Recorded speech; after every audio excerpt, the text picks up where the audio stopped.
Hello বন্ধু, welcome in me to channel আবহাওয়া অভিযান। তো আজকে আমরা সেবক যাচ্ছি। তো টোটাল যাত্রাপথ এবং সেখানকার সমস্ত দৃশ্য সমস্তটাই আজকে এই ব্লগের মধ্যে থাকবে। চলুন তাহলে শুরু করা যাক আজকের এই ব্লগটি। দেখুন অলরেডি ট্রেন চলে আসছে। আমি এখন চ্যাংড়াবান্ধা রেল স্টেশনে।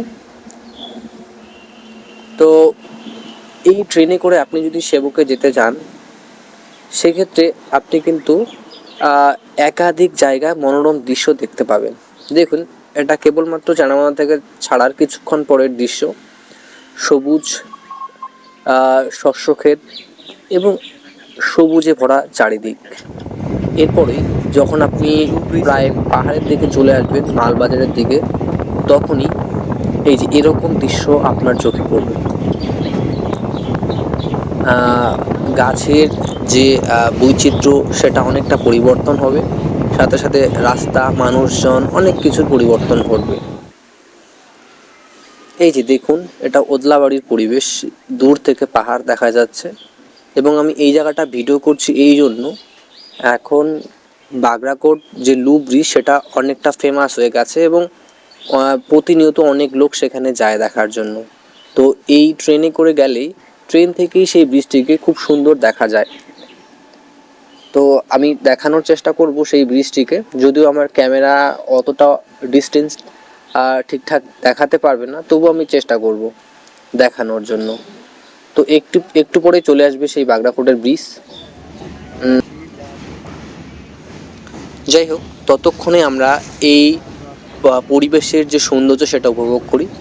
দেখুন, এই ট্রেনের মধ্যে আপনি কিন্তু খুব আরামদায়কভাবে আপনি যেতে পারেন, কারণ সিট অনেক খালি থাকে।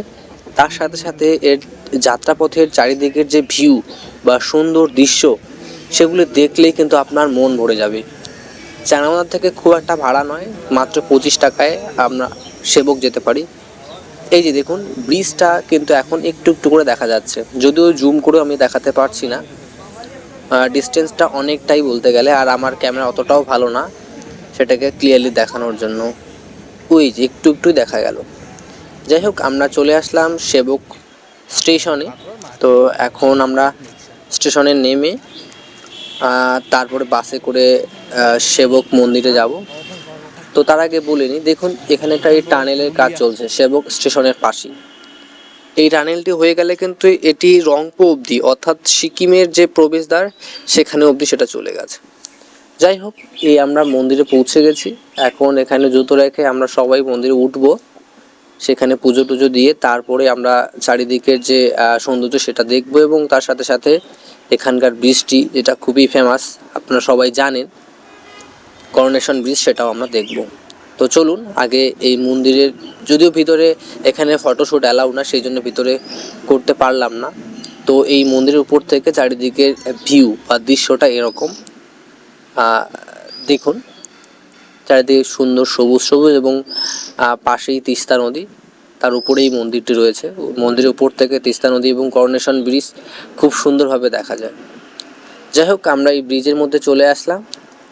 দেখুন, ব্রিজটি অনেক পুরনো, সাল একজ্যাক্ট আমার মনে নেই, আমি দেখিও নি। এতটুকু জানি যেটা অনেক পুরনো ব্রিজ, এখানে খুব ভারী যানবাহন যাতায়াত করতে দেয় না, কেননা ব্রিজটা যেহেতু অনেকটা দুর্বল।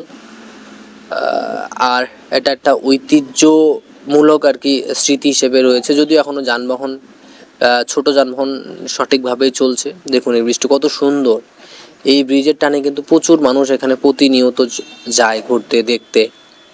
তো এই যে ব্রিজের এই সাইডে এখানে একটু ফাঁকা জায়গা রয়েছে, তো এখানেই আমরা আজকে যে খাবার দাবার বানিয়ে নিয়েছে বাড়ির থেকে সেগুলি এখানেই খাবো। খাওয়ার পরে একটু রেস্ট নিয়ে ঘোরাফেরা করে আমরা কিন্তু আবার বেরোবো।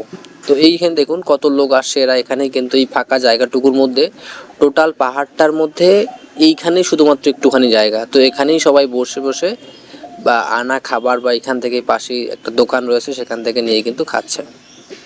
যাই হোক, আমরা ফেরার পথে যেহেতু ট্রেন ছিল না, আমরা শনিবারে আসছি, তো যাওয়ার পথে আমরা শিলিগুড়ি হয়ে যাব, তো সেই জন্য ভাবলাম ইস্কনে একবার ঢুকেই যাই, যেহেতু সবাইকে নিয়ে আসছি। তো এই যে আমরা আসার পথে ইস্কনে ঢুকলাম। ইস্কনের দৃশ্য একটা মনোরম মনোরম পরিবেশ, শান্তশিষ্ট। তো এখানে আমরা কিছুক্ষণ সময় কাটানোর পরে আমরা আবার রওনা দেব বাড়ির দিকে। যাই হোক, এই ইসকনের দৃশ্য দেখুন, একটা খুবই সুন্দর, পরিষ্কার পরিচ্ছন্ন এবং মনোরম, সান্ত্বনাদায়ক একটা পরিবেশ। যদিও আজকে মন্দির বন্ধ ছিল, আমরা চারিদিকটা দেখে শুনে কিছুক্ষণ সময় কাটিয়ে আমরা কিন্তু সেখান থেকে বেরোলাম। যাই হোক, এখন আমরা গাড়িতে উঠে একদম বাড়িতে পৌঁছে যাব। তো আজকের মতো এতটুকুই, দেখা হচ্ছে পরের ভিডিওতে।